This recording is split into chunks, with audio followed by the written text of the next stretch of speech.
ஒசூர் குடியிருப்பு பகுதியில் கழிவுநீர் கால்வாய் தடுப்புச் சுவர் பழுது. எந்த நேரமும் அடுக்குமாடி குடியிருப்பு வீடு இடிந்து விழும் அபாயம். துரித நடவடிக்கை மேற்கொள்ள கோரிக்கை. கிருஷ்ணகிரி மாவட்டம் ஒசூர் மாநகராட்சிக்குட்பட்ட குறிஞ்சி நகர் விரிவாக்கம் முதல் தெரு குடியிருப்பு பகுதியில் சுரேஷ் என்பவர் அடுக்குமாடி வீடு கட்டியுள்ளார். இந்த வீட்டை ஒட்டி கழிவுநீர் செல்லும் கால்வாய் அமைந்துள்ளது. இது முறையாக தூர்வாரப்படாமல் பராமரிப்பு இல்லாமல் மழைக்காலங்களில் கால்வாய் தடுப்பு சுவர் மண் அரிப்பு காரணமாக பழுதடைந்துள்ளது. இந்த வீட்டிற்கு முறையாக சாலை வசதி, கழிவுநீர் கால்வாய் வசதி, தெருவிளக்கு வசதி உள்ளிட்ட அடிப்படை வசதிகள் இதுவரை மாநகராட்சி நிர்வாகத்தினரால் செய்து கொடுக்கப்படவில்லை என வீட்டின் உரிமையாளர் சுரேஷ் குற்றம் சாட்டியுள்ளார். மேலும் இந்த வீட்டிற்கு கீழ்ப்பகுதியில் ராஜ கால்வாய் தடுப்பு சுவர் அமைந்துள்ள காரணத்தினால் வீட்டிற்கு செல்ல சிறு பாலம் அமைத்து தர வேண்டுமென பலமுறை அதிகாரிகளிடம் முறையிட்டும் எந்தவித நடவடிக்கையும் மேற்கொள்ளப்படவில்லை என தெரிவித்தார். வங்கியில் கடன் பெற்று கட்டிய இந்த வீட்டின் தவணைத் தொகை முழுமையாக இன்னும் செலுத்தப்படாமல் உள்ள சூழலில் வீட்டில் குடியிருந்தவர்களும் வீட்டை விட்டு காலி செய்துவிட்டு சென்று விட்டனர். கீழே உள்ள கால்வாய் தடுப்புச் சுவர் மண் அரிப்பு காரணமாக பழுதடைந்து சிதிலமடைந்து வருகிறது. இதனால் எந்த நேரத்திலும் வீட்டின் கட்டிடம் இடிந்து விழுந்துவிடும் அபாயம் உள்ளது. இது தொடர்பாக இந்த வார்டு உறுப்பினரிடம் முறையிட்டும் மக்கள் பிரச்சினைகள் குறித்து எந்தவித நடவடிக்கைகளையும் மேற்கொள்வதில்லை என அப்பகுதி குடியிருப்பு வாசிகளும் குற்றம் சாட்டுகின்றனர். எனவே தனது வீடு இடிந்து விழுந்து விடுவதற்கு முன்பே போர்க்கால அடிப்படையில் நடவடிக்கை மேற்கொள்ள வேண்டும் என வீட்டின் உரிமையாளர் சுரேஷ் கோரிக்கை விடுத்துள்ளார்.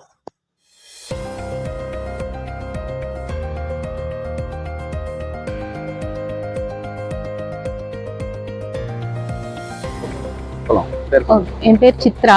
குறிஞ்சி நகர் எக்ஸ்டென்ஷன்ல வீடு கட்டி இருக்கோம். இப்போ இந்த வீடு கட்டி 6 இயர்ஸ் ஆச்சு. இஎம்ஐல போட்டுட்டு இருக்கோம்.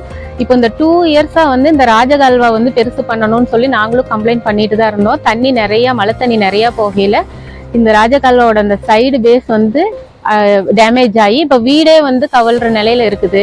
ஆல்ரெடி 2 இயர்ஸா நாங்கள் நகராட்சியில கம்ப்ளைண்ட் பண்ணோம், கவுன்சிலர்கிட்ட கம்ப்ளைண்ட் பண்ணோம், எல்லாத்திட்டையும் கம்ப்ளைண்ட் பண்ணிட்டு தான் இருக்கிறோம். இப்போ நேற்றுக்கு 3 மணிக்கு இந்த மாதிரி டேமேஜ் ஆயிடுச்சு. இப்போ வீட்டில் இருந்த இபி லைனு, வீட்டில் குடியிருந்தது எல்லாத்தையுமே காலி பண்ண வச்சு இபி லைனையும் கட் பண்ணிட்டோம்.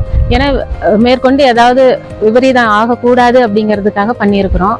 இந்த சைடு இந்த தரைப்பாலமும் ரொம்ப டேமேஜா இருக்குது. இது அந்த சைடு இருந்த தரைப்பாலத்தை உடைச்சிட்டாங்க. இப்போ எல்லாருமே இந்த லைன்ல தான் போற மாதிரி இருக்கு. கிட்டத்தட்ட இங்க ஒரு 50-60 வீடு இருக்கு. எல்லாமே இந்த லைன்ல தான் போகணும். இப்போ இதுவும் டேமேஜ் ஆச்சுன்னா என்ன பண்ணுவாங்கன்னு தெரியல.